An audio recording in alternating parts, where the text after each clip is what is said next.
भीमसेन के द्वारा मारे गए 105 कीचक के भाई और कीचक और सहस्त्रों वीर सैनिक, पूरा श्मशान भूमि पट गई वीरों से। जैसे कोई जंगल को काट के गिरा दे, ऐसे सूरवीर पड़े हुए थे। उस समय श्मशान भूमि में जो गांव के नगर के लोग थे उनको भीम ने नहीं मारा था, सैनिकों को, कीचक के और उनके भाइयों को। वो सब देखकर भाग पड़े, विस्मय में पड़ गए कि ये सैरंध्री के पति वास्तविक गंधर्व और बड़े बलवान हैं। विराट के पास जाकर के निवेदन किया कि महाराज, कीचक मारा गया, 105 भाई उसके मारे गए, जितने सैनिक थे सब मारे गए। मारने वाला एक पर्वताकार गंधर्व जिसका प्रहार वज्र जैसा, पर आपके किसी नगरवासी को नहीं मारा।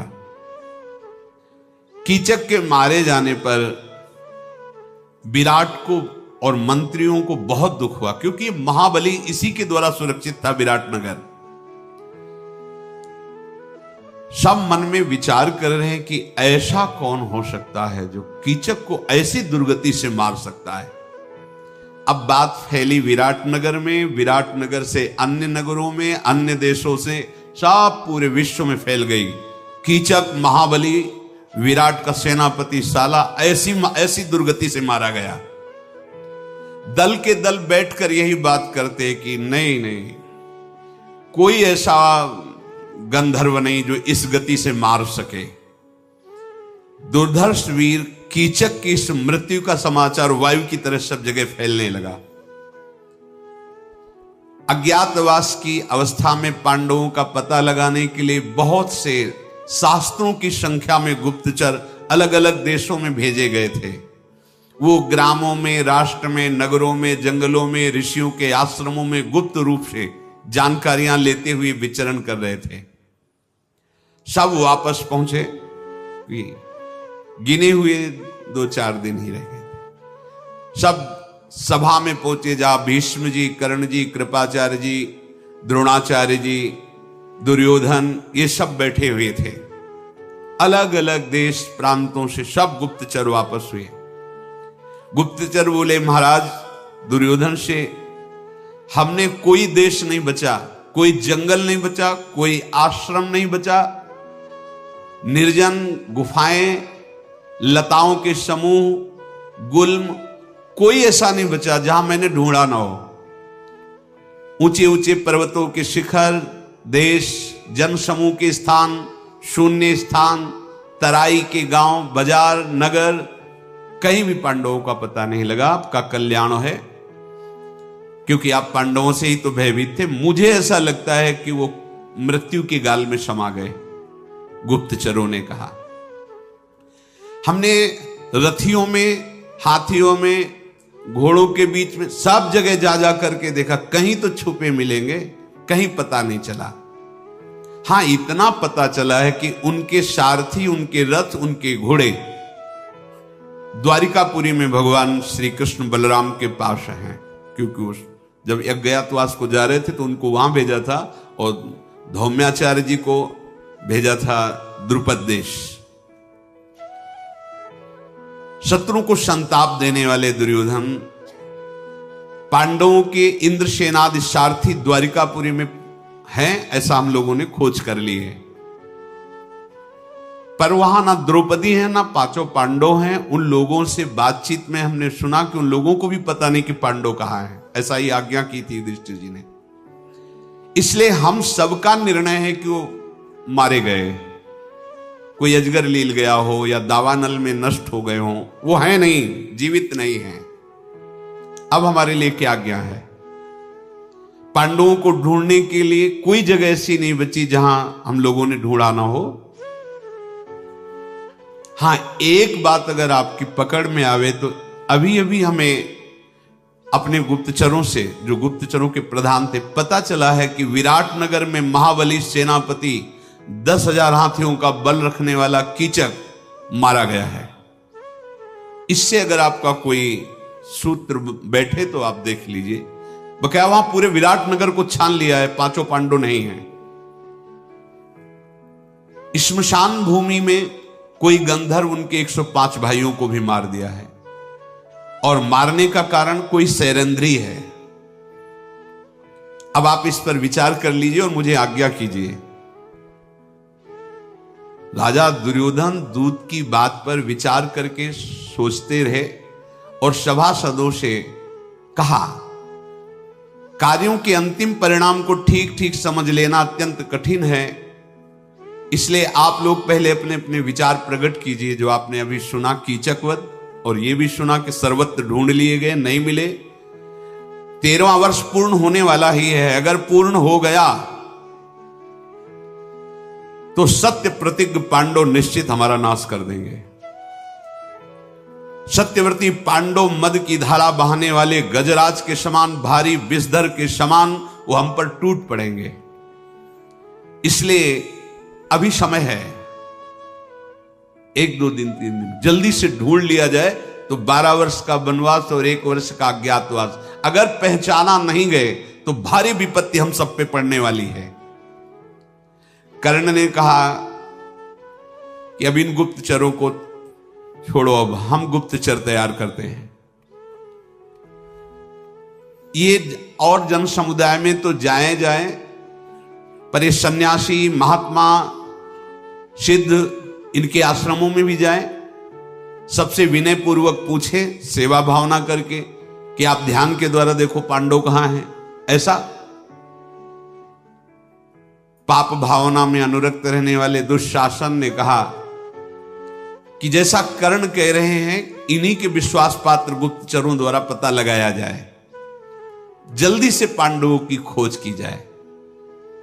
घूम घूम करके गुप्तचर शीघ्रगामी घोड़े के द्वारा जाकर पता लगाए, कहीं ना कहीं तो पांडव होंगे ही।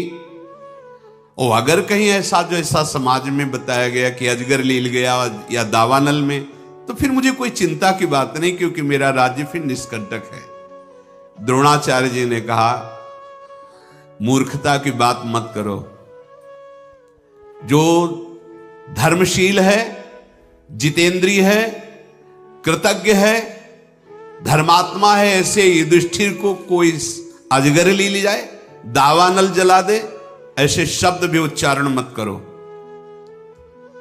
मैं अपने अनुभव की बात कहता हूं, इस समय काल की भी सामर्थ्य नहीं कि पांडवों को नष्ट कर दे। पांडव है, सुरक्षित है जहां भी हैं। खूब सोच विचार कर लो, विलंब किया तो सब मारे जाओगे। धैर्य पूर्वक विचार करो, उनकी पता लगाओ। शुद्ध चित्त, गुणवान, सत्यवान, नीतिवान, पवित्र, तेज के पुंज, धर्म का साक्षात स्वरूप युधिष्ठिर को कोई मार सके, अभी ऐसा समय नहीं आया है। इसलिए मेरी बात जल्दी सोचो। ब्राह्मणों को, गुप्तचरों को, सिद्धों को जल्दी भेजो और पता लगाओ। अगर समय पूरा हो गया तो फिर एक ही उपाय है, युद्ध, दूसरा उपाय नहीं है। भरतवंशियों में श्रेष्ठ पितामह भीष्म जी ने कहा, वेद शास्त्रों के ज्ञाता, तत्वज्ञानी, धर्मों का रहस्य जानने वाले आचार्य द्रोण जो बोल रहे हैं, परम सत्य बोल रहे हैं। पांडवों का बाल भी बांका नहीं कर सकता, ना अजगर ना दावानल। क्यों? क्योंकि भगवान श्री कृष्ण का वो दासत्व स्वीकार किए। ये महाभागवत भीष्म जी ने कहा कि उनका कोई बाल बांका, धर्म रता नित्यम केशवानुगता सदा, वो सदैव धर्म में रहते हैं और केशव भगवान श्री कृष्ण के अनुगत हैं, शरणागत है। उनको कोई मार सके ऐसा नहीं हो सकता। पांडव अपने धर्म और पराक्रम से सुरक्षित है, जल्दी खोज करो। 13वां वर्ष बीतने ही वाला है। तुम लोगों की जो धारणा बन रही है ना कि वो मारे गए, अजगर लील गया, ऐसा कुछ नहीं। पांडव सुरक्षित है। मैं पहचान बता रहा हूं, उस पहचान के अनुसार खोजो। जिस नगर में धर्मराज युधिष्ठिर विराजमान हैं, वहां सब धर्म का आचरण करने वाले दानशील, उदार, विनयी, लज्जाशील होंगे। जहां महाराज युधिष्ठिर विराजमान करते हैं वहां प्रसन्नता छाई रहेगी, सत्यपरायणता, हृष्ट पुष्ट, कार्यकुशल होंगे। जहां महाराज युधिष्ठिर विराजमान है वहां दूसरों का दोष देखने वाला कोई नहीं रहेगा, ईर्ष्यालु नहीं होगा। वो स्वयं धर्म में तत्पर, इसलिए उनके आसपास सब धर्मात्मा होंगे। जिस जनपद में गौ सेवा अधिक हो रही हो, जहां की गौएं हष्ट पुष्ट हो, निश्चित वहां ढूंढो युधिष्ठिर विराजमान होंगे। बाहरी लक्षणों से पहचाने जा सकते हैं। जो मैं कह रहा हूं तत्काल नहीं तो समय व्यतीत हो रहा है। शरद्वान के पुत्र कृपाचार्य जी ने कहा कि वयोवृद्ध भीष्म की जो वार्ता है वो परम सत्य है। मेरा भी अनुभव कि पांडव मारे नहीं जा सकते, वो जीवित है। जिसे सम्राट बनने की इच्छा हो उसे शत्रु की अवहेलना नहीं करनी चाहिए। दुर्योधन, पांडवों को साधारण मत समझो। भेष बदलकर जैसे हो, बहुत कम समय रह गया, तत्काल उनकी जो अवधि समाप्त होने वाली, उनको ढूंढ लिया जाए। अज्ञातवास का समय पूर्ण ही हो गया ऐसा समझो, और पूर्ण हो गया तो कुंती के महाबली अति पराक्रमी महात्मा पांडव सर्वनाश मचा देंगे, कोई रोक नहीं सकता। इस प्रकार सबने अपनी अपनी सलाह रखी। दुर्योधन बहुत बुद्धिमान था, विवेकवान नहीं, बुद्धिमान। जैसे कल बताया था, बुद्धि तो बहुत है, विवेक नहीं है। वो शांत बैठा रहा, सबकी बात सुन करके उसने कहा ध्यान देकर मेरी बात सुनो। पूरे मृत्यु लोक में, पूरे राक्षसों में, दैत्यों में 4 महाबली हैं। पूरी मृत्यु लोक में और दैत्यों में, जो इंद्र के समान बल धारण करते हैं। बल में उनकी समानता करने वाला पृथ्वी में कोई नहीं है, न दैत्य लोक में कोई है। बराबर बलशाली 4 हैं। भगवान शेषावतार बलदेव जी, और पराक्रमी मद्राज शल्य, और महान पराक्रमी भीमसेन, और चौथा ये कीचक। ये 4 महाबली हैं। बलराम जी अगर मारते कीचक को तो ये बात फैल जाती, क्योंकि द्वारिका से वो चढ़ाई करते। बलराम जी ने मारा नहीं। शल्य आते तो उनकी सेना विराटनगर पर आक्रमण करती, शल्य आए नहीं। चौथा कीचक मारा गया है तो बचे भीमसेन। भीम ने ही मारा, मेरा पक्का निर्णय है। ये सभी बलशाली एक दूसरे को जीतने का बल रखते हैं, इसलिए मेरा पूरा का पूरा विश्वास है कि भीमसेन ने ही मारा है जो विराटनगर में कीचक मारे गए। पक्का निर्णय मुझे। पर जब तक पहचान साबित नहीं की जाएगी तब तक बात नहीं होगी। और वो सैरंध्री इतनी सुंदरी बताई गई, वो और कोई नहीं, द्रौपदी है। पक्का विश्वास है मेरा, कोई विचार करने की जरूरत नहीं है। द्रौपदी के निमित्त कीचक की बुद्धि बिगड़ी होगी, और भीमसेन ने गंधर्व का नाम रख करके उसको मार दिया है। कीचक मारा गया, भीमसेन ने मारा, पक्का। इसलिए बिना विचार के विराटनगर पर आक्रमण कर देना चाहिए। भीमसेन ऐसा पराक्रमी वीर है कि वहां रह रहा है और आक्रमण सह नहीं पाएगा। वो युद्ध में निकल आएगा, हम पहचान लेंगे। फिर 12 वर्ष का वनवास, 1 वर्ष का अज्ञातवास। पितामह भीष्म जी, द्रोणाचार्य, कृपाचार्य, कर्ण, सब एक साथ उसकी प्रशंसा की। बिल्कुल ठीक तुमने, ये सब एक पक्ष हो गया है। भोजन का बहुत बड़ा प्रभाव होता है। जैसा खाओ अन्न वैसा बने मन। जरूर जरूर दुर्योधन की प्रशंसा करने लगेगी। बहुत सुंदर विचार किया, पक्का ऐसा ही है। क्या करना चाहिए? अब हमें विराटनगर की तरफ तुरंत सेना सजा करके आक्रमण करना चाहिए। पहले गोधन, उनका गौओं का अपहरण करना चाहिए। पांडव जहां रहते हैं वहां कोई आक्रमण हो, वो शांत नहीं बैठ सकते, क्योंकि वीर पुरुष हैं, वो कोई कायर नहीं है। जहां वो हमारे सामने आएंगे हम पहचान लेंगे। जहां पहचान लिए तो हमारा संकट दूर हो जाएगा। त्रिगर्त देश के राजा महाबली सुशर्मा भी वहां बैठे हुए थे, जिनको बहुत बार कीचक ने पीट पीट के भगाया था। कीचक मारा गया, अब उनकी जलन विराट पर थी, तो उन्होंने कहा कि मुझे आदेश करो, एक तरफ से हम अपनी सेना सहित आक्रमण, दूसरी तरफ से आप घेर लो विराट नगर को। कर्ण ने दुर्योधन से कहा, बहुत सुंदर बात, दोनों तरफ की चढ़ाई में जरूर पांडव निकल पड़ेंगे और हम उन्हें पहचान लेंगे। बलपूर्वक कीचक ने बहुत से राजाओं को सताया है।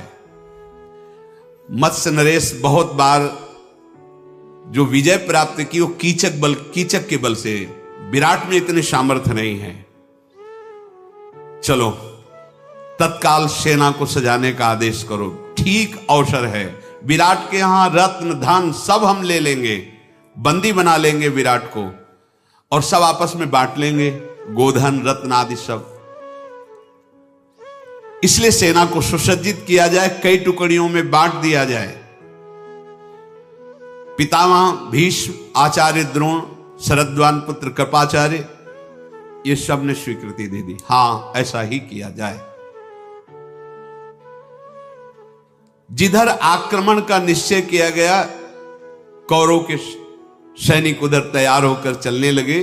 सुशर्मा ने त्रिगर्त के साथ अर्थात अपने देश के सैनिकों के साथ जो दिशा निश्चित की गई उधर चल पड़े।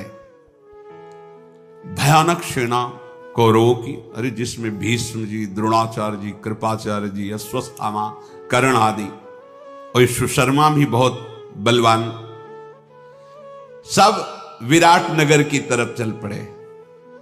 सप्तमी की तिथि को अग्निकोण की तरफ से सुशर्मा ने चढ़ाई की और अष्टमी को निश्चित किया गया था कौरव दूसरी तरफ से आक्रमण करके जो उनकी गौशालाएं थी, पहले गोधन का अपहरण करेंगे।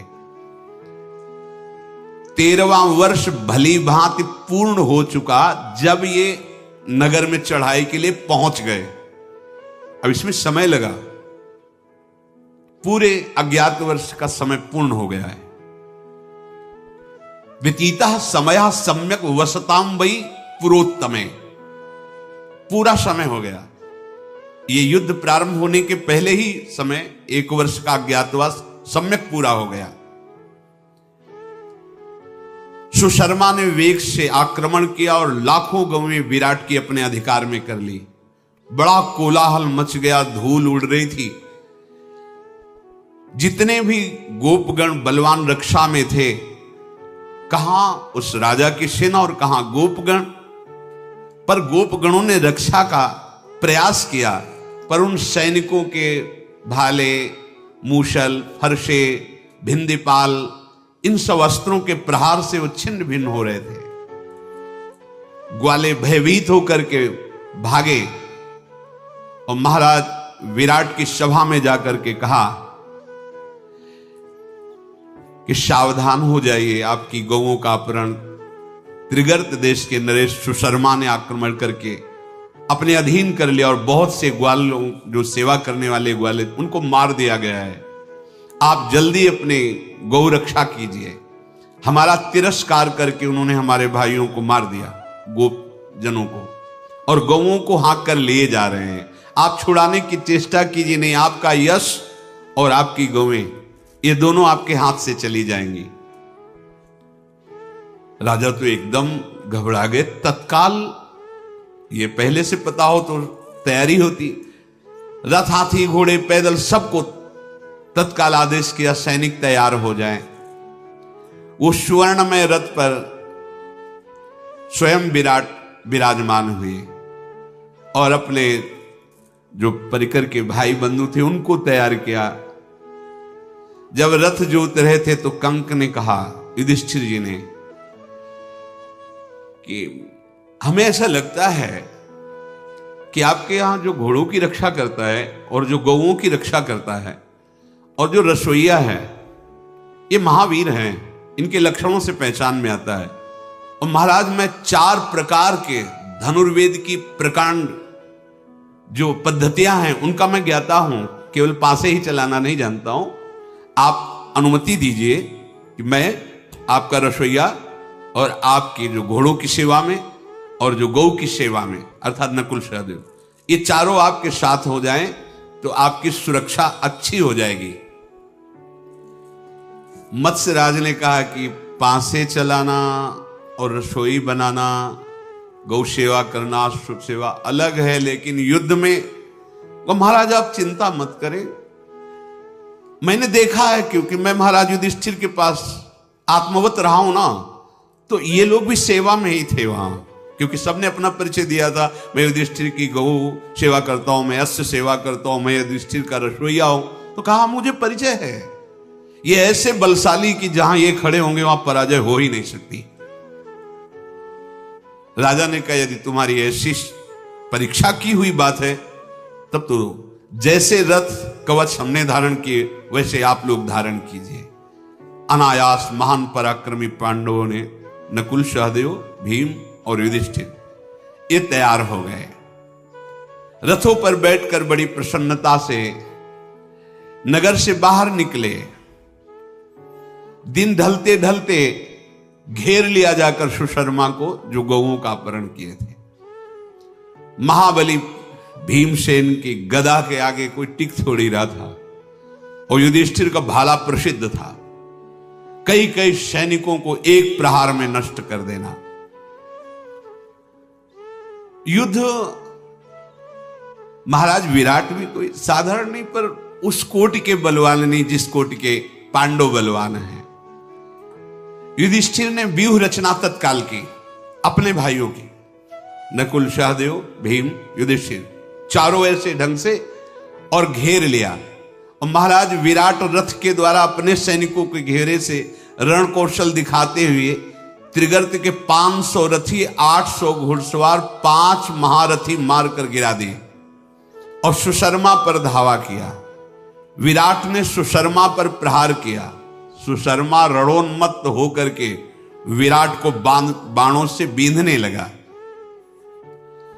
महाराज युधिष्ठिर ने देखा कि विराट तो घिर रहे हैं। सुशर्मा ने विराट की सेना को मथ करके विराट के घोड़ों को मार दिया, सारथी को मार दिया, और दौड़ करके विराट को बंदी बना लिया। भयभीत हो गए विराट। सुशर्मा ने जब विराट को बंदी बनाया, महाराज युधिष्ठिर की तरफ दृष्टि करके विराट कह रहे थे, कंक तुम कह रहे थे कि बहुत बलशाली ये लोग हैं, छुड़ाओ मुझे, मुक्त करो। देखो हमारे यहां सुखपूर्वक रहे हो, तुम हमारी जान की रक्षा करो, बड़ा सत्कार किया है तुम्हारा, अब उसका बदला चुकाओ। युधिष्ठिर ने कहा शांत रहिए, आप धैर्य धारण कीजिए। महाबली भीमसेन से कहा, भीम जल्दी छुड़ाओ सुशर्मा से विराट को, कहीं ऐसा ना हो कि मृत्यु दंड दे दे। भीमसेन जैसे भयंकर तूफान चलता है, ऐसा वेग धारण करके दौड़े। सुशर्मा से कहा खड़ा रहे, खड़ा रहे। गदा से रास्ता बनाते हुए शीघ्र पहुंचे। 1,00,000 सैनिकों को एक क्षण में मार दिया। न जाने कितने घुड़सवारों को, रथियों को, हाथी सवारों को भीमसेन विनाश करते हुए सुशर्मा के पास पहुंच गए। बलवान भीमसेन ने सुशर्मा के रथ पर छलांग लगाई, पहुंच गए, बाल पकड़ा, खींच के नीचे गिरा दिया। और विराट को अपने, विराट यद्यपि वृद्धावस्था को प्राप्त हो रहे थे, फिर भी बलशाली थे ही। भीमसेन के अंक में विराट विराजमान, और कहा भीमसेन तुम चिंता मत करो, देखो अभी ये सब भागते हैं पीठ दिखा के। सुशर्मा के बाल पकड़ करके बलपूर्वक घसीट करके महाराज युधिष्ठिर के पास लाए और कहा आदेश करो इसका अभी सर उतार दें। सुशर्मा तो भयभीत हो गया, चिल्ला चिल्ला के रोने लगा, ये हमारी इच्छा नहीं थी, पर दुर्योधन ने मुझे भेजा है। गला दबा के कहा भीमसेन ने सुशर्मा का कि अब दुर्योधन सहित तू भी यमराज के पास जाएगा, वहीं तू जाके सलाह करना। युधिष्ठिर जी बड़े दयालु है। युधिष्ठिर जी नहीं नहीं नहीं, इसको मारो मत, नहीं नहीं मारो मत। कहा आप जहां होता है वहां आप छोड़ देते हो, वही बाद में अपने लिए काल बनता है। जयद्रथ को छुड़वा दिया था मुंडन करवा के, वही तपस्या करके भगवान शंकर से वरदान मांगा था, एक दिन में पांडवों पर विजय प्राप्त, अर्जुन को छोड़ के। अब इधर तो ये पता नहीं था कि दुर्योधन भी चढ़ाई कर रहे हैं, यहां आनंद पूर्वक रात्रि व्यतीत कर रहे हैं। अब दिन में चलेंगे और दूतों से कहा कि नगर में जाकर कह दो विजय सी प्राप्त हुई है, बड़े उत्सव मनाए जाएं। इधर दुर्योधन, क्योंकि सप्तमी को ये युद्ध सुशर्मा और अष्टमी को उनका था, ओ पूरे द्रोणाचार्य, भीष्म पितामह, बड़े बड़े महापुरुष, अरबों की संख्या में सब। एक दूत भाग करके आया और कहा कि लाखों गौओं को अधीन बनाते हुए कौरव सेना विराट नगर की तरफ बढ़ रही है, और ये सब पांडव, नकुल सहदेव, भीम, युधिष्ठिर, विराट और सेना, ये त्रिगर्त सुशर्मा की सेना को परास्त करके उधर ही पड़ाव डाले हुए, नगर में नहीं है। भाग करके नगर में आया तो राजकुमार उत्तर केवल नगर की रक्षा में थे, और ये बहुत ही सुकुमार तत्व समझो, बहुत ही सुकुमार थे। ज्यादातर ये महल में ही रहते थे, दास दासियां और पत्नियां उनके बीच में हंसी मजाक हो, ऐसे रहना, और अपनी बड़ाई मारते रहते थे। इस बीच में तो ग्वाला भाग करके आया और उसने कहा, राजभवन में जाकर के देखा, वहां तो युद्ध हो रहे हैं और ये विनोद कर रहे हैं अपनी स्त्रियों से, दासियों से, ऐसे बैठे हंसी मजाक। महाराज की जय हो। उत्तर से, उत्तर ने कहा, हाँ क्या सूचना लाए हो? बोले, उधर तुम्हारे पिता युद्ध में, इधर कौरवों की सेना आ चुकी है और आपके गोधन का अपहरण करके विराट नगर की तरफ बढ़ रही। राजकुमार, आप तो महाबली है ना? उसने कहा, हाँ महाबली तो हूं ही। तो बोले, आप कौरवों की सेना को रोकिए, चल के परास्त कीजिए, चल करके आप अपने गोधन को छुड़ाइए और नगर की रक्षा के लिए। अब स्त्रियों के सामने क्या कहे? कुछ लोग ऐसे होते हैं जो वीरता स्त्री और बच्चों के बीच में, और जब वीरों के सामने पहुंचते हैं तो पसीना आ जाता है।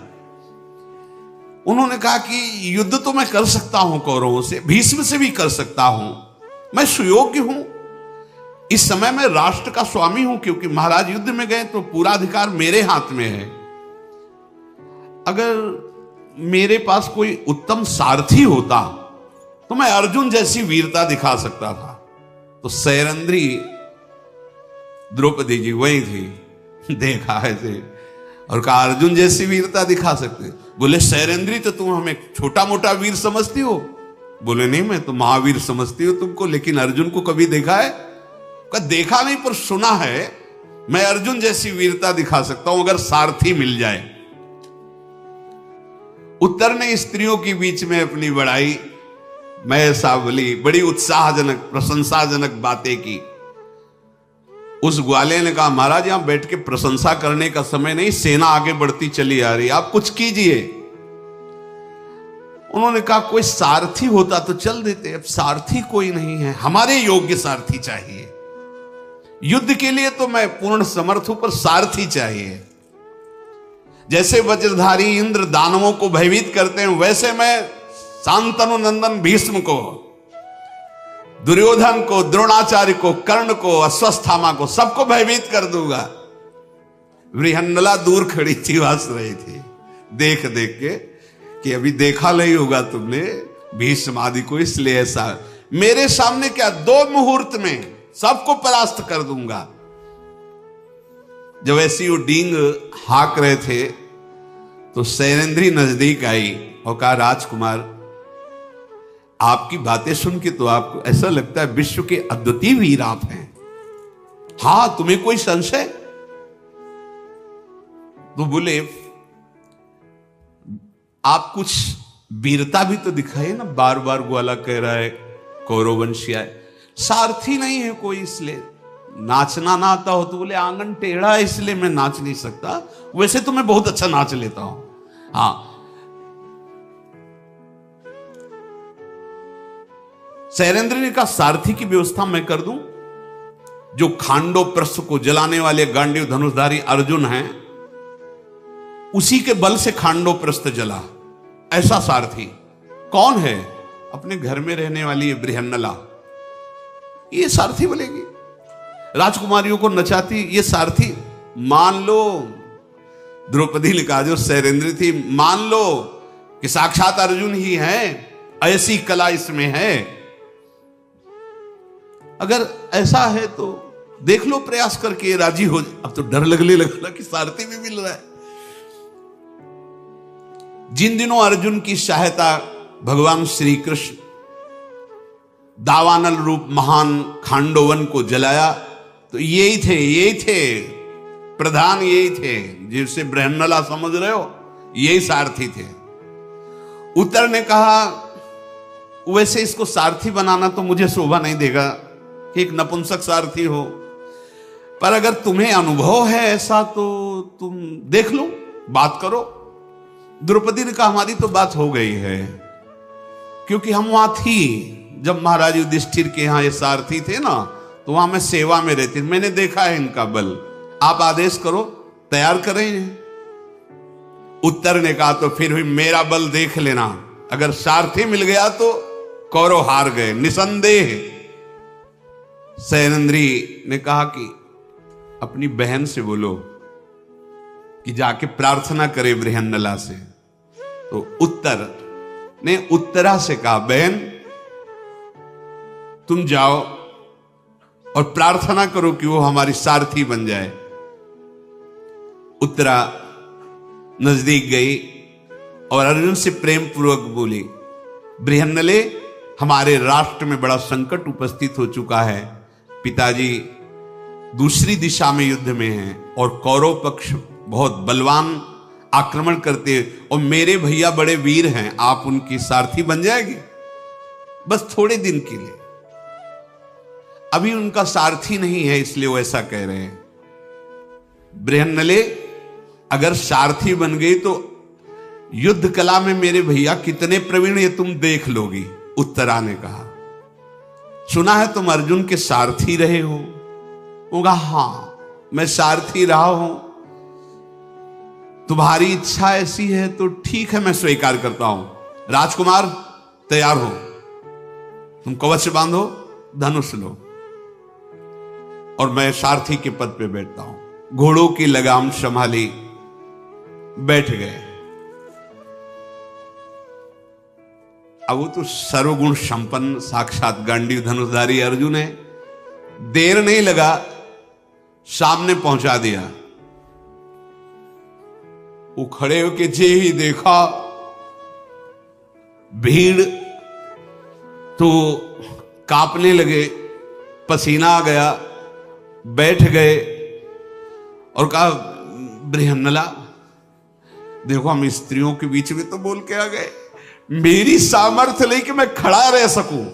अरे बोले, महाराज आप तो बड़ी वीरता की बातें कर रहे थे, अभी तो हमने परिचय ही नहीं दिया। देखो वो श्वेत वस्त्र धारण जो किए हुए खड़े हैं, वो कुरुवंश के पूजनीय भीष्म पितामह हैं, वो द्रोणाचार्य है। विराट कुमार ऐसे ऐसे बता रहे, और वो कूदे रथ से भाग पड़े। जब पीछे मुड़ के देखा तो है ही नहीं, दौड़ करके वो लोग अपनी चोटी संभाली, साड़ी कमर में बांधी, दौड़ करके पकड़ करके लाए और कहा, ये वीरों को शोभा देता है, तुम क्या जाके महल में बात करोगे। बोले, मुझे जीवित रहना है, मुझे मरना नहीं है ऐसे महावीरों से।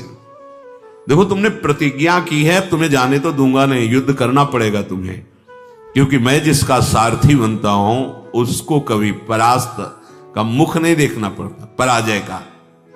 गौओं को बिना वापस लौटाए और इन सब कौरवों को परास्त किए बिना हम तुम्हें जाने नहीं देंगे। सैरेंद्री ने तुम्हें विश्वास दिलाया था कि मैं बहुत कार्यकुशल योद्धा हूं, आप चिंता न करो, जिसके साथ मैं होता हूं वहां विजय होती है। उत्तर बोला, ये सफेद पोशाक में कौन दिखाई दे रहे? तो उनका अद्भुत महापुरुष भीष्म पितामह है। आयों का मत्स्य देश की तरफ रथ मोड़ो, इनको तो देखा नहीं जा रहा, ऐसे दुर्दर्श दिखाई दे रहे। गांवें चली जाएं, विराटनगर चला जाए, मुझसे से कोई परवाह नहीं, मेरे प्राण बचाओ। ऐसा कह करके बाण सहित धनुष फेंक करके राजकुमार उत्तर रथ से कूदे और भयभीत होकर भाग पड़े। बृहन्नला पीछे से कहती जाए, राजकुमार वापस आ जाओ, ये छत्री का कार्य नहीं है पीठ दिखा के भागना। अभी तो युद्ध किया ही नहीं, तुम भयभीत होकर भाग रहे हो, ये उत्तम बात नहीं है। ऐसा कहकर कुंती नंदन अर्जुन रथ से कूद पड़े और दौड़ करके बड़ी शीघ्रता से राजकुमार को पकड़ा, अपनी अजानबाहु लंबी लंबी भुजाओं में बांध लिया और कहा तुम्हें जाने नहीं देंगे, तुम्हें युद्ध करना होगा। वो चिल्ला चिल्ला के रोने लगे, मुझे छोड़ दो। अर्जुन को हंसी आ रही थी, इतना वीर बन रहा था, अभी तो युद्ध की बात सुनकर इसकी हालत ऐसी हो रही। अर्जुन की जब छाती से लगा, जब अर्जुन ने ऐसे तब उनको लगा कि ये मेरे हृदय में एक अपार बल सा आ रहा है, जैसे राख में छिपी हुई आग, ऐसे ही ये बृहन्नला के भेष में कोई तेजस्वी महापुरुष है। उत्तर को ऐसा अनुभव हो रहा है, निश्चय ये कपट वेशधारी कोई महापुरुष है, साधारण नहीं है। मालूम होता है कि ये किसी कार्य के निमित्त से ऐसा वेश धारण किए हुए है। और कौरवों ने जब उत्तर को पकड़ने के लिए दौड़े थे तो अर्जुन को जो चाल, उनका दौड़ना, ये देखकर आपस में सलाह करने लगे, ये तो साक्षात अर्जुन है। निश्चय निश्चय ये जो राजकुमार उत्तम को अपनी बाहों में भरे हुए ये गांडीव धनुषधारी अर्जुन है। सैनिकों ने कहा कि जैसा श्री कृष्ण का बल, बलराम का बल संग्राम भूमि में होता है, ऐसे ही ये जो नपुंसक का वेश धारण किए हुए हैं, इनकी बाहुओं में दिखाई दे रहा है, पक्का ये अर्जुन है। अर्जुन ने ऐसे उत्तर को पकड़े हुए और एक हाथ से उसके बाल पकड़े हुए थे, लाए रथ पे बैठाला। उत्तर रोते हुए विलाप करते हुए बोला, बृहन्नले तुम जो कहोगे मैं तुम्हें दे दूंगा, जितने मोहरे कहोगे, जो जो कहोगे, हमें छोड़ दो, बस हमें छोड़ दो, मैं जीवित रहना चाहता हूं, मरना नहीं चाहता। सुनो, मैं 100 मोहरे दूंगा तुम्हें और स्वर्ण जटित बहुत से वैदूर्य मणि, ये सब तुम्हें दूं, तो मुझे छोड़ दो, मुझे जाने दो। अर्जुन ने कहा कि अगर ज्यादा रोना धोना करोगे तो आप सुनो, हमें गुस्सा आ जाएगा, चुपचाप बैठो। भय से आतुर शुद्ध बुद्ध खो करो अर्जुन के पास बैठे। महावीर कौरवों के पक्ष में है। देखो तुम मेरे बाहुबल से सुरक्षित हो, तुम्हें बिल्कुल इन वीरों से नहीं डरना चाहिए। मैं बड़ा दुर्धर्ष वीर हूं, तुम्हें परिचय नहीं इसलिए तुम घबरा रहे हो। दुर्गम है ये, जितनी सेना तुम देख रहे हो अकेले मुझे पार नहीं कर सकती कौरवों की सेना। तुम केवल मेरे सारथी बनकर बैठे रहो, मैं तुम्हें बताता रहूंगा कैसे चलाना है, कहां पहुंचाना है। देखो तुम ये ना समझो कि मैं केवल बोल ही रहा हूं, मेरे प्रहार को ना भीष्म जी सह पाएंगे और ना द्रोणाचार्य जी सह पाएंगे, ना कृपाचार्य। शांत रहो, तुम भयभीत मत हो। बार बार अर्जुन की तरफ देख रहा है। भीष्म जी, द्रोणाचार्य जी, कौरव महारथी, ये सब एक बार में चिल्ला पड़े, ये अर्जुन ही है, ये नपुंसक वेश में अर्जुन ही है, दूसरा कोई नहीं है। भरद्वाज नंदन श्री द्रोणाचार्य जी बोले, देखो देखो, जैसे प्रचंड वायु किसी से नहीं रुकती, ऐसे ये अर्जुन किसी से रोके नहीं रुकेगा। ये नपुंसक वेश में समस्त शस्त्रधारियों में श्रेष्ठ महान नरुदर मेरा प्रिय शिष्य अर्जुन, यह मैं पहचान गया इसके नेत्रों से, इसकी चाल से। संदेह मत करो, ये अर्जुन ही है। ये वो शत्रुओं को संताप देने वाला महापराक्रमी सब्यसाची मेरा शिष्य है, जिसके सामने खड़े होने पर कोई देवता, कोई लोकपाल, कोई असुर युद्ध में पीछे नहीं लौटा सकता। इसलिए सावधान हो जाओ सब। कर्ण ने कहा, आचार्य आप तो अपने शिष्य के गुणों का ही वर्णन करते रहते हैं, कभी हमारी तरफ भी देख लिया करे। ये अर्जुन कुछ नहीं है, ये दुर्योधन केवल आदेश करें, हमारी 16वीं कला के बराबर भी नहीं है। दुर्योधन ने कहा, वाह मित्र, तुम ही एक ऐसे जो मेरा हृदय शीतल कर देते हो। अंगराज, अब तो कोई चिंता की बात नहीं, क्योंकि अर्जुन को पहचान लिया गया है। अब इन्हें 12 वर्ष का वनवास और 1 वर्ष का अज्ञातवास पुनः भोगना पड़ेगा।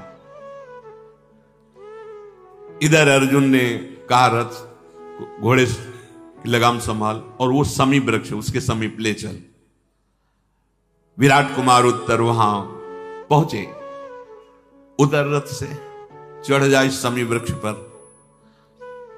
और मेरा धनुष इसमें रखा हुआ है, भीम की गदा, महाराज का भाला और भी अस्त्र शस्त्र सब रखे हुए हैं। तुम इस समय गांडीव धनुष उससे निकालो, जिसका भार कोई भी धनुष नहीं सह सकता। बड़े बड़े गजराजों की सेना को एक बार में विनाश करने की सामर्थ्य गांडीव धनुष रखता है। मेरी बाहुओं में जो बल है, ये तुम्हारे धनुष तिनके के समान है, ये सह नहीं पाएंगे मेरी बाहुओं को। मेरा धनुष निकालो गांडीव। उत्तर देख रहे, तुम्हारा गांडीव? अभी तो तुम कह रहे थे अर्जुन के सारथी, फिर गांडीव धनुष तो अर्जुन का है। बोले, इसमें युधिष्ठिर जी के, भीम के, नकुल के, सहदेव के भी अस्त्र शस्त्र रखे हुए हैं। इसमें हमारा कवच भी रखा हुआ है। लाखों धनुष मिलकर के भी हमारे गांडीव धनुष की समानता नहीं कर सकते।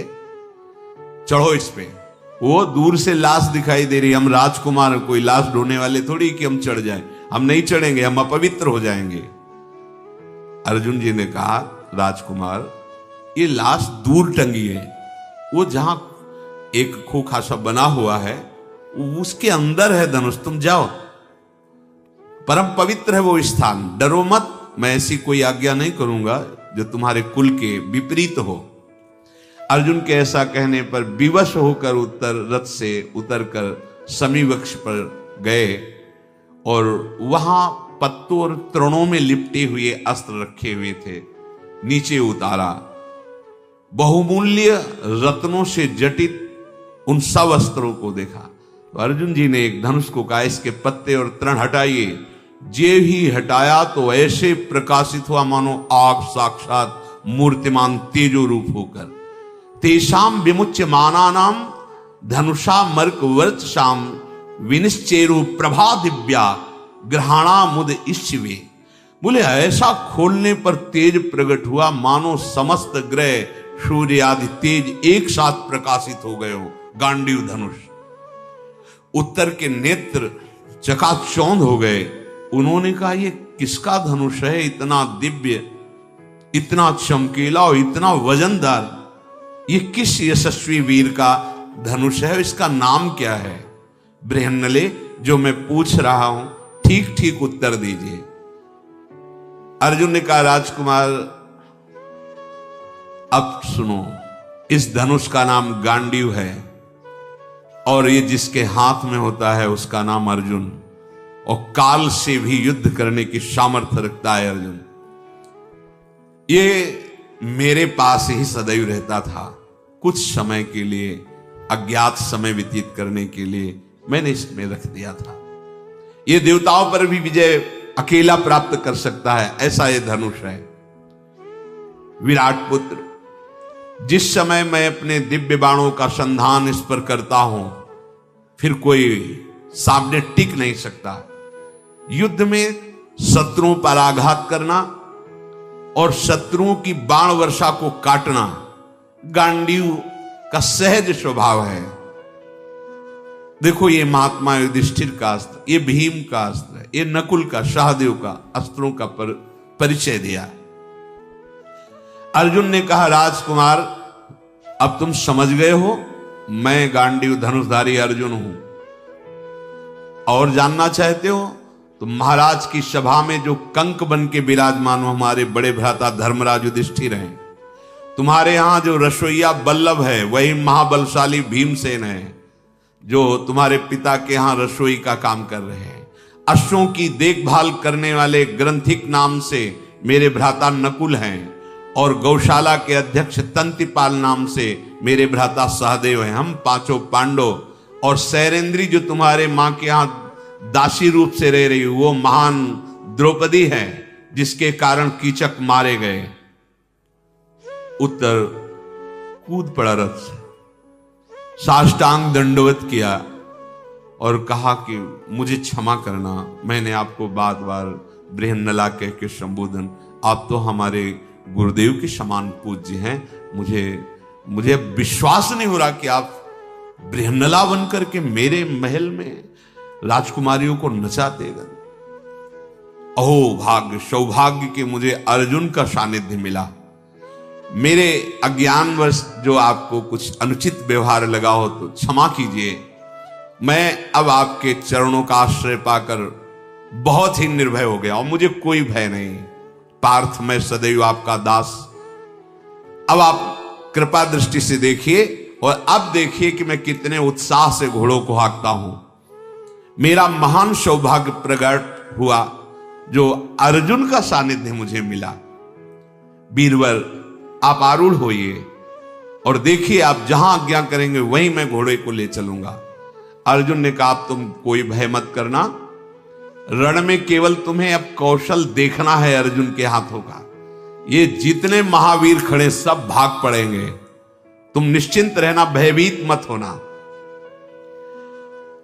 मेरे इन सब तरकशों के जो बाण हैं वो अंदर से उत्साहित हो रहे हैं चलाने के लिए, क्योंकि 12 वर्ष का वनवास, 1 वर्ष का अज्ञातवास सहने के कारण मेरे भी हृदय में प्रबल वेदना हो रही कि इनको दंड दें। सुनो, कुछ क्षण मौन रहना। अर्जुन शांत होकर जितने दिव्यास्त्र प्राप्त किए थे सबका स्मरण किया। सब दिव्यास्त्र साक्षात रूप से प्रकट हो गए। अर्जुन ने कहा, जिस समय मैं जैसा स्मरण करूं आप कृपा करके उसी समय उपस्थित हो जाए। सब दिव्यास्त्रों ने कहा, मैं आपके मन में ही वास कर रहा हूं, आप बस स्मरण कीजिए, जिस समय जिसका स्मरण करेंगे हम सेवा में उपस्थित रहेंगे। ये सब देख करके उत्तर ने कहा, महाराज एक प्रश्न का उत्तर दे दीजिए, आप इतने महान होकर नपुंसक बनकर के क्यों रहे महल में? कैसे नपुंसकता को प्राप्त हो गए? मेरी ये बात समझ में नहीं आ रही। आप बाहरी वेश छुपा लेते, लेकिन परीक्षण हुआ था आपका, आप नपुंसक थे, आपका परीक्षण पिताजी ने कराया था, आप नपुंसक थे, तो बाहरी भेष ही नहीं, आप वास्तविक नपुंसक थे। ऐसा कैसे हो सकता है कि परीक्षण भी सही हो और आप अर्जुन भी हो? अब मुझे संशय नहीं है, पर मेरे अंदर एक अब भी प्रश्न है कि अर्जुन नपुंसक कैसे हो सकते हैं? तो अर्जुन ने बोला, मैं उर्वशी के शाप से नपुंसक भाव को प्राप्त हुआ था। पूर्व काल में भाई युधिष्ठिर की आज्ञा से देवलोक गया। उस सभा में उर्वशी ने मेरे को देखा, मैंने उर्वशी को देखा, पर मेरा देखने का हेतु था कि वो मेरे वंश की मूल हेतु जननी है। तो मैं अपलक नेत्रों से देखता रहा कि ये मेरे वंश की पूर्वज है, तो ये बड़ी बंदनी है। पर उसको ऐसा लगा कि मैं काम भाव से देख रहा हूं, इसलिए देवराज इंद्र ने प्रेरणा करके हमारे पास भेजा। तो हमने उनसे कहा कि कुंती माता के समान आप पवित्र हैं हमारे लिए, हम कभी ऐसी भावना से स्वीकार नहीं कर सकते। तो वो हमें नाराज होकर शाप दे दिया कि जा नपुंसक हो जा। पर देवराज इंद्र ने उस शाप को 1 वर्ष के लिए सीमित कर दिया, जो अज्ञातवास में तुम्हारे महलों में व्यतीत हुआ। अब देखो, मैं पूर्ण स्वस्थ हो गया हूं, शाप खत्म हो चुका है। राजकुमार, तुम्हें मालूम होना चाहिए कि अब मैं अपने स्वरूप को प्राप्त हो चुका हूं। महापराक्रमी अर्जुन ने हाथों से वो जो चूड़ियां आदि पहने थे निकाल के फेंक दिया और दस्ताने पहने गांडीव धनुष संचालन के लिए। अपने घुंघराले केशों को बांधा और कहा कि तुम शीघ्र रथ को आगे बढ़ाओ। धनुष की टंकार प्रत्यंचा चढ़ाकर जे ही टंकार की गांडीव की, तो ऐसा लगा मानो 2 हिमालय आपस में टकरा गए हो। भयानक शब्द पृथ्वी को विदीर्ण करता हुआ कौरव की सभा के जितने घोड़े थे घुटने टेक दिए।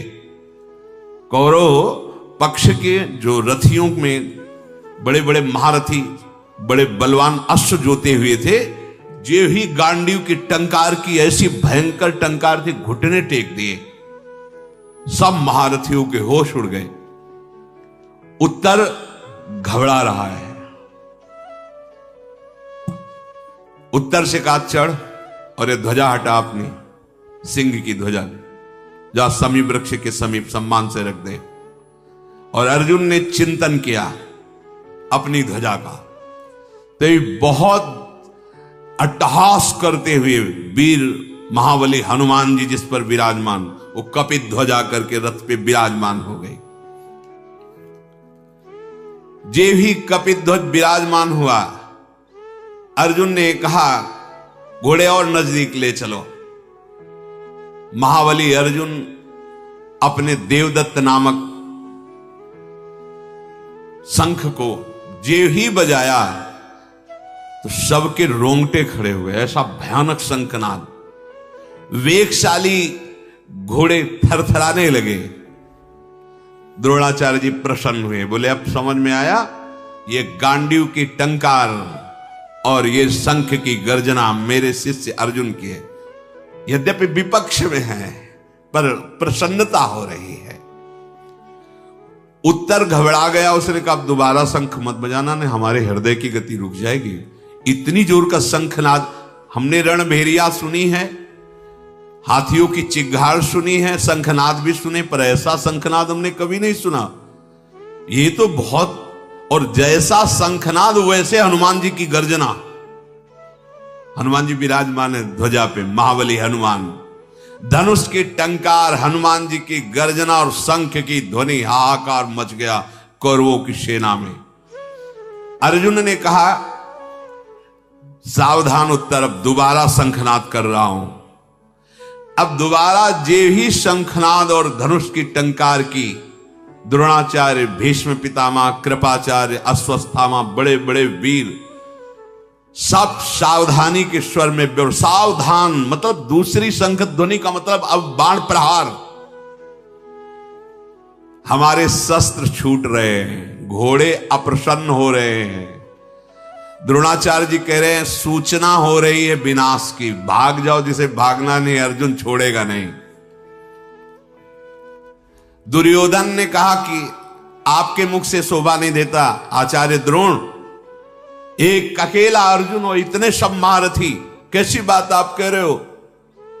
कृपाचार्य, भीष्म पितामह, अश्वत्थामा, कर्ण और हमारे जैसे वीर जहां हैं, वो एक अर्जुन क्या कर लेगा। फिर पहली बात तो 13वां वर्ष अभी पूरा नहीं हुआ, आप लोग धर्म को जानने वाले हैं, अभी अज्ञातवास का समय पूरा नहीं हुआ। आप सब कहिए जान गए हैं कि अर्जुन है, वो स्वीकार करे, क्योंकि वो सत्य प्रतिज्ञा। अगर आप सब कहेंगे कि अज्ञातवास पूरा नहीं हुआ तो युद्ध नहीं करेंगे, 12 वर्ष का वनवास, 1 वर्ष का अज्ञातवास फिर स्वीकार कर लेंगे। हमने गणना की है, अज्ञातवास अभी पूरा नहीं हुआ। इसका प्रमाण स्वयं भीष्म जी दें, क्योंकि धर्म का परम ज्ञान भीष्म जी को है। सब भीष्म जी की तरफ देखने लगे। भीष्म जी ने कहा कलाह काष्ठाश्च युज्यन्ते मुहूर्ताश्च दिनानि च अर्धमासश्च मासाश्च नक्षत्राणि ग्रहस्तथा ऋतवश्चापि युज्यन्ते तथा संवत्सरापि एवं काल विभागेन काल चक्रम प्रवर्तते। सुनो समस्त रथी महारथियों, कला, काष्ठा, मुहूर्त, दिन, मास, पक्ष, नक्षत्र, ग्रह, ऋतु, संवत्सर, ये सब का ध्यान रखते हुए मैं कह रहा हूं, उस घड़ी से जिस घड़ी से ये वनवास के लिए निकले हुए थे, इन पक्ष मास आदि के समय के बढ़ने घटने से, ग्रह नक्षत्रों की गति के व्यतिक्रम से हर 5वें वर्ष में 2 महीने अधिक मास बढ़ जाते, 2.5 पौने 3 वर्ष में 1 अधिक मास। 13 वर्षों के पूर्ण होने के पश्चात भी पांडवों के 5 महीने 12 दिन अधिक व्यतीत हो चुके हैं चांद्र वर्ष के अनुसार। चांद्र वर्ष चंद्र गणना से 354 दिनों का 1 वर्ष होता है चंद्र गणना से, और सौर वर्ष सूर्य गणना से 365 दिनों का 1 वर्ष होता है। इस हिसाब से सूर्य संक्रांति के हिसाब से पांडवों के 13 वर्ष 6 दिन हुए हैं। 365 दिनों वाली गणना से 13 वर्ष 6 दिन हो चुके हैं, और चांद वर्ष की गणना के अनुसार से 13 वर्ष 5 महीने 12 दिन हो गए हैं, निकल गया, अज्ञातवास पूरा हो गया। चाहे चांद्र वर्ष की गणना से हो या सौर वर्ष की, सूर्य वर्ष, तो दोनों में से ये आगे है। सूर्य की गणना से 6 दिन आगे है, 13 वर्ष 6 दिन, और चंद्र वर्ष की गणना से 13 वर्ष 5 महीना 12 दिन आगे है, इसलिए उनका अज्ञातवास पूरा हो चुका है। पांडवों ने जो प्रतिज्ञा की थी अक्षरशः पालन उन्होंने किया है। अर्जुन ऐसे नहीं है कि वो अपने सत्य धर्म को छोड़ दें। राजा युधिष्ठिर परम धर्मात्मा हैं, कुंती के पुत्र लोभी नहीं हैं, तपस्या और कठिन कर्म करने वाले हैं, वो कभी कोई लोभ से अनुचित कार्य नहीं कर सकते। पांडव पराक्रम में समर्थ हैं, धर्म से उनका समय पूरा हो गया है। महाराज भीष्म जी ने कहा यदि कोई अर्जुन को असत्यवादी कहेगा तो मेरे द्वारा पराजित होगा। देखो सत्य का इतना पक्ष होता है, एक एक मुहूर्त तक की मैं गिनती करके कहता हूं। सूर्य के अनुसार 13 वर्ष 6 दिन और 5 वर्ष 12 दिन, 13 वर्ष 5 महीने 12 दिन चंद्र गणना के अनुसार। अब इसका कोई विरोध करे, साबित करे आकर, अगर उनको असत्यवादी कहता तो मैं मृत्यु दंड दूंगा। अब तो सब शांत। तो फिर युद्ध की व्यवस्था करो, दुर्योधन ने कहा। बिना युद्ध के अब कोई बात बनने वाली नहीं। भीष्म जी ने कहा संधि कर लो, मान जाओ मेरी बात, उसको अपने में मिला लो, आधा आधा हिस्सा कर लो। जैसे इंद्रप्रस्थ में रहते थे, तुम हस्तिनापुर में रहो। संधि की क्या बात, मैं कुछ भी बिना युद्ध के देने के लिए तैयार नहीं हूं। ये कुंती पुत्र मेरा क्या कर लेगा। भीष्म जी ने कहा लिख लो, ये अकेला समरभूमि में संपूर्ण पृथ्वी को भस्म कर सकता है। इसके पास ऐसे दिव्यास्त्र जो अपने लोगों के पास भी नहीं। कौरव संपूर्ण रणभूमि में जोर लगा दे तो भी कुछ भी नहीं कर सकते अकेले अर्जुन का। दुर्योधन ने कहा मैं कुछ नहीं दे सकता, संधि कर नहीं सकता, अब आप शीघ्र वही उपाय बताओ जिससे युद्ध में विजय हो। भीष्म जी ने कहा अगर युद्ध ही करना चाहते हो तो मेरी बात सुनो, तुम हमारे राजा हो, 1/4 हिस्सा सेना का लेके चलो हस्तिनापुर, यहां टिको मत। 1/4 सेना का हिस्सा अपनी सुरक्षा के लिए लो, निकल पड़ो हस्तिनापुर, क्योंकि अगर यहां सब बंदी बनाए जाएंगे, आप छूटे रहेंगे तो बात बन जाएगी। पहला प्रहार अर्जुन आप पे ही करेगा, इसलिए आप निकलिए। और 1/4 हिस्सा सेना जो गौएं अपहरण की गई वो हस्तिनापुर लेकर के चले। बकाया जो सेना बची आधी वो हम सब मिलकर के देख लेंगे अर्जुन को। द्रोणाचार्य, कर्ण, अश्वत्थामा, कृपाचार्य, भीष्म जी सबने ऐसी ही सहमति की। भीष्म जी की बात सबको पसंद आई। दुर्योधन ने तत्काल ऐसा किया, एक टुकड़ी सेना ली और हस्तिनापुर के लिए चल दिया। भीष्म जी व्यूह बना करके खड़े हो गए। भीष्म जी आचार्य से कहा, द्रोणाचार्य से आप बीच में खड़े हो, अश्वत्थामा वाम भाग में, कृपाचार्य सेना के दक्षिण भाग में, कर्ण कवच धारण करके सेना के आगे, और मैं संपूर्ण सेना की सुरक्षा के लिए पीछे खड़ा होता हूं। महान धनुर्धर ये सब वीर ऐसा व्यूह रचना की। द्रोण ने कहा कि ये अर्जुन की ध्वजा फहराकर बता रही है कि विजय अर्जुन के ही हाथ में है। रथी अतिरथी महावीर जितने हैं सब सावधान हो जाए, क्योंकि गांडीव पर जिस समय बाण चढ़ेंगे तो संभालना मुश्किल हो जाएगा। ये देखो मेरे 2 बाण चरणों में गिरे, आके 2 बाण कान के पास से गए। भीष्म जी ये 2 बाणों से मेरा शिष्य मेरे को प्रणाम कर रहा है, और 2 बाणों से जो कान के पास गए आज्ञा ले रहा है, तो मैं आज्ञा देता हूं अपने शिष्य अर्जुन को कि वो मुझे भी युद्ध में परास्त करके विजय प्राप्त करे। यह है प्रणाली। गुरु विपक्ष में है पर मर्यादा युक्त, वहां जाके पैर नहीं छूना है, बाणों से चरण स्पर्श और बाणों से ही आज्ञा मांगना। अब तो नपुंसक का जो स्वरूप था वो तो हट गया, तो मानो देदीप्यमान ज्वाला अग्नि की या सूर्य ऐसे अर्जुन चमकने लगे। किसी की सामर्थ्य नहीं हो रही थी कि एकाग्र दृष्टि से अर्जुन को देख सके। अर्जुन ने कहा, उत्तर ले चलो सेना के समीप और उनसे जितनी दूर पर एक बाण फेंका जाता है उतनी दूर पर रुको, जरा मैं देखूं कौन कौन सामने विराजमान है। अर्जुन जी ने देखा दुर्योधन नहीं दिखाई दिया। उसने कहा तो फिर इनको परास्त करने से हमें क्या, हमें तो उसको परास्त करना है पक्का। ये पितामह का ही विधान होगा उसको बचाने को। उसको भेज दिया दूसरी दिशा में वापस। नहीं, इनको तो देख लेंगे, आचार्य द्रोण को, भीष्म पितामह को, अश्वत्थामा को, कृपाचार्य को, कर्ण को। पहले दुर्योधन को देखेंगे। ये दुर्योधन नहीं दिख रहा है, इसका मतलब है वो हस्तिनापुर का मार्ग पकड़ करके जा रहा है। तत्काल ले चलो दक्षिण दिशा की ओर।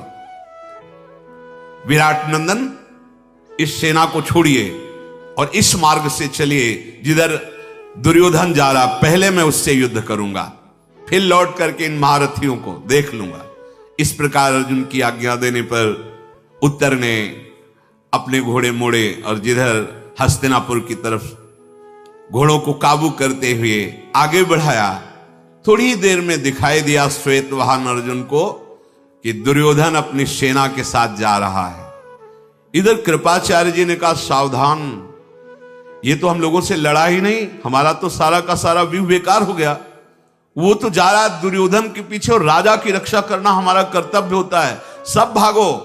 देवकी नंदन श्री कृष्ण के सिवा कोई समय अर्जुन के सामने नहीं टिक सकता, क्योंकि महान तेज से संपन्न ये अकेला युद्ध करके सबको परास्त कर देगा। अगर दुर्योधन की रक्षा नहीं की गई तो मारा जाएगा। गौवें प्रचुर धन जो हमने लूटा है वो तो छीन ही लेगा। अर्जुन उच्च स्वर में दुर्योधन के पास पहुंचे और कहा, सुन, ये कुंती पुत्र अर्जुन तुझे युद्ध के लिए ललकारता है। डरपोक, भागकर युद्ध भूमि से हस्तिनापुर की तरफ जा रहा, किसके बल से? और अर्जुन ने इतने बाण छोड़े जैसे आंधी चलती है, मार्ग अवरुद्ध करके सब सैनिकों को घायल कर दिया। युद्ध की मार, जो बाणों की मार खा करके कौरव सैनिक चिल्लाते हुए भागने लगे। मन ही मन सब मनाने लगे कि मैं भाग जाऊं जल्दी से और अर्जुन के बाणों की पीड़ा से बच जाऊं। पार्थ ने सबको घायल करके अपना शंख बजाया। अब तो दुर्योधन घबरा गया कि अकेले हम ऐसे कैसे लड़ सकते हैं। सैनिकों को तो परास्त कर दिया और महारथी तो पीछे छूट गए। धनुषधारियों में श्रेष्ठ अर्जुन बड़ी वेग से उन ग्वालों को मुक्त किया जो गौओं की सेवा में, और कहा, तुम्हें जो गौएं हैं ये विराटनगर को ले जाओ, अब कोई रोकने वाला नहीं है। अर्जुन ने धनुष के टंकार की और ललकारा दुर्योधन से, अब कहां तू पीठ दिखा के भाग रहा है हस्तिनापुर की तरफ?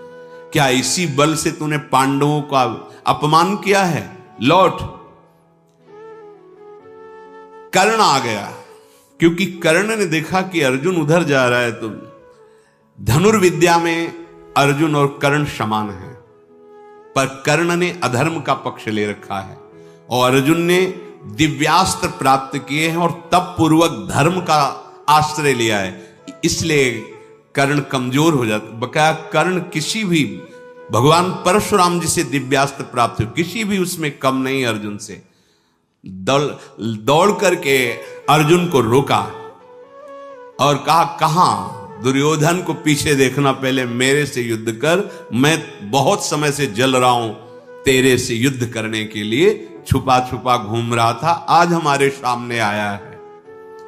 अर्जुन को याद आ गया सभा में द्रौपदी को जो कड़वे वचन बोले थे जब दुशासन घसीट के ला रहा था। बाणों की वर्षा कर दी, देर न लगी, उसके सारथी को मार दिया, घोड़ों को मार दिया, ध्वजा काट दी।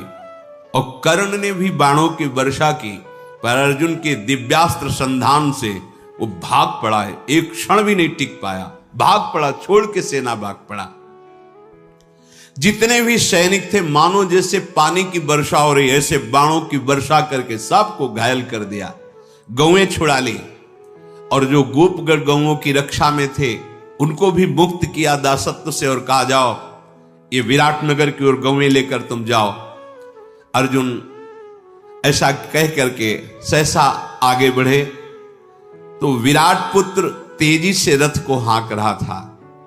धनंजय की बाणों की मार से जो दुर्योधन के आसपास सैनिक थे वो सब नष्ट होते चले जा रहे थे। जैसे प्रचंड आंधी वृक्षों को उखाड़ती चली जाती है, ऐसे रथ की सेना, हाथियों की सेना, घुड़सवार सेना, पैदल सेना, इनको नष्ट करते हुए अर्जुन आगे बढ़े। अर्जुन के हृदय में भारी उत्साह। उसी समय कर्ण का भाई लाल घोड़ों के रथ पर बैठकर सामने आया। संग्रामजीत उसका नाम था। उसने अर्जुन को बाणों से बीधना चाहा। एक ऐसा छुरधार नाम के बाण से संधान किया, उसका गला कट के गिर गया। जब ये फिर कर्ण ने सुना कि मेरे भाई की हत्या अर्जुन ने कर दी, फिर लौट पड़ा। अब वो अर्जुन से बड़े बल से युद्ध कर रहा है। कर्ण का साहस देखकर अर्जुन ने कहा, देख तेरे साहस और तेरी गति को, अभी तो भागा था, अभी मैं फिर रोकता हूं। गरुण चिन्ह वाले बाणों से संधान किया, घिर गया। कर्ण को कुछ दिखाई नहीं दे रहा, बाण ही बाण। क्षण भर में उसका फिर घोड़ा, रथ, सारथी सब नष्ट कर दिया। अर्जुन ने जब घोड़ा, सारथी, रथ नष्ट किया तो कर्ण फिर पीड़ित होकर भाग पड़ा। अर्जुन के सामने द्रोणाचार्य जी ने कह दिया था, इस समय उसके सामने कोई नहीं टिक सकता। अकेला अर्जुन पूरे त्रिभुवन पर भारी है, क्योंकि तप, धर्म और दिव्यास्त्र तीनों से परिपक्व है। पितामह भीष्म, द्रोणाचार्य, कृपाचार्य ये तब तक पहुंच चुके थे। हठ पूर्वक बाणों की वर्षा करके अर्जुन को रोकने लगे। शत्रुओं का मान मर्दन करने वाले धनंजय के गांडीव धनुष से छूटे हुए वज्र के समान सायक जितने भी जन आए हुए थे, सबके ध्वजा काट देना, घोड़ों को मार देना और सारथी को पीड़ित कर देना। अर्जुन के छोड़े हुए बाणों को कोई समझ ही नहीं पा रहा था, किधर से आए, कब आए, कैसे आए। कर्ण भाग चुका था, ये महारथी युद्ध में डटे हुए थे। अर्जुन सबको ऐसे रोके हुए थे जैसे समुद्र के भारी तरंगों को तटभूमि रोके हुए हो। तत्काल भीष्म जी ने व्यूह रचना संकेत से की तुरंत, क्योंकि बहुत बड़े महारथी अर्जुन जी हैं। श्वेत घोड़ों वाले रथ पर सवार हुए अर्जुन दिव्यास्त्रों का स्मरण किया। स्मरण करते ही दिव्यास्त्र उनके धनुष पर विराजमान हो गए। अर्जुन प्रजा का संहार करने लगे, मानो साक्षात काल दंड भगवान यम ने चला दिया हो। जिधर देखो उधर सब मृत्यु को प्राप्त होते जा रहे हैं। ऐसे ऐसे अग्निबाण जो पूरी सेना को भस्म कर रहे हैं, मानो आग की ज्वाला प्रकट हो। किसी की ताकत ही नहीं थी कि अर्जुन की तरफ देख सके।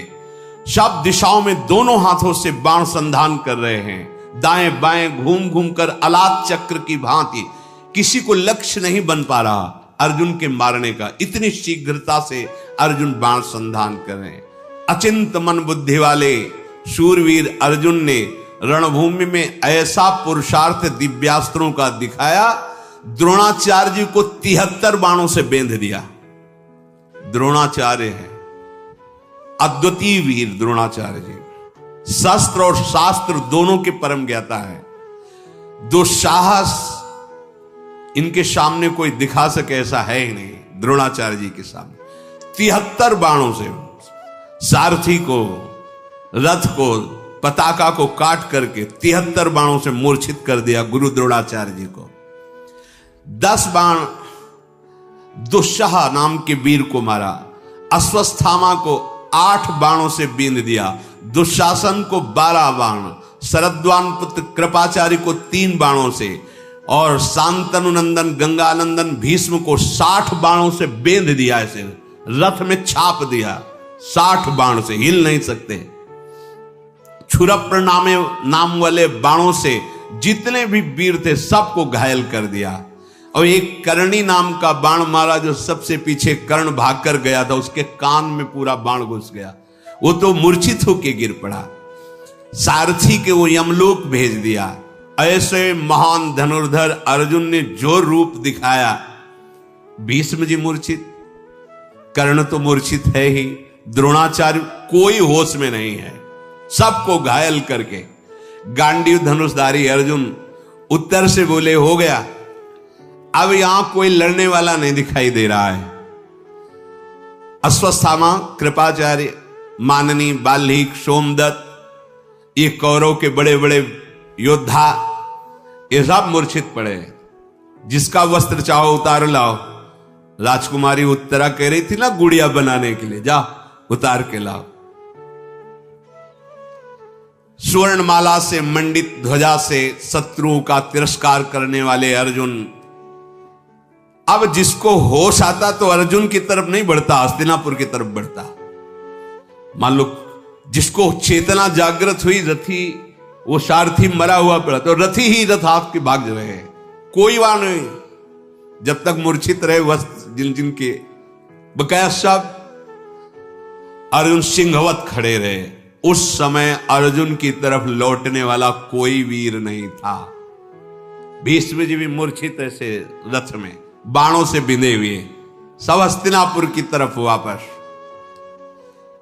उत्तर से कहा राजकुमार हो गया, तुम्हारी गौएं विराटनगर पहुंच गई, तुम्हारे शत्रु पीठ दिखा के, अब तुम आनंद पूर्वक नगर की ओर चलो। अर्जुन उस समय युद्ध में समस्त कौरव महावीरों को परास्त करके गोधन लौटा कर आ रहे हैं। कौरव दल के जो कुछ सैनिक वहां छुपे हुए थे वो भाग करके आए, अर्जुन के सामने अस्त्र रख करके घुटने के बल होकर के कहा मुझे मारना नहीं, मैं आपकी शरण में हूं, आप धर्म का रहस्य जानने वाले हैं। आप अपने केश खोल दिए, अस्त्र रख दिए और शरणागत भाव में हो गए। सबके सब अर्जुन के आगे घबराए हुए बोले मुझे मारना नहीं, मेरे प्राणों की रक्षा कीजिए, हम सदैव आपके द्वारा रक्षा पाने योग्य हैं। अर्जुन ने कहा युद्ध धर्म कहता है कि जो अपना अस्त्र नीचे रख दे, कक्ष खोल दे, अर्थात धोती की कांच खोल दे, बाल खोल दे, उसको कभी वध नहीं करते। तुम निश्चिंत हो जाओ, ऐसी गति में हम तुम्हें बिल्कुल दंड नहीं देंगे, जाओ तुम कुशल पूर्वक घर जाओ, कोई संकट नहीं, हमारा जो कार्य था वो हो चुका है। सैनिकों ने अभययुक्त वाणी सुन करके कहा तुम्हारी आयु बढ़े, तुम्हारी कीर्ति बढ़े और तुम ही हमारे राजा बनो। ऐसा हस्तिनापुर के सैनिकों ने आशीर्वाद देते हुए प्रणाम करके वापस हुए। अर्जुन उनको जीवन दान देकर विराट नगर की ओर लौट रहे हैं।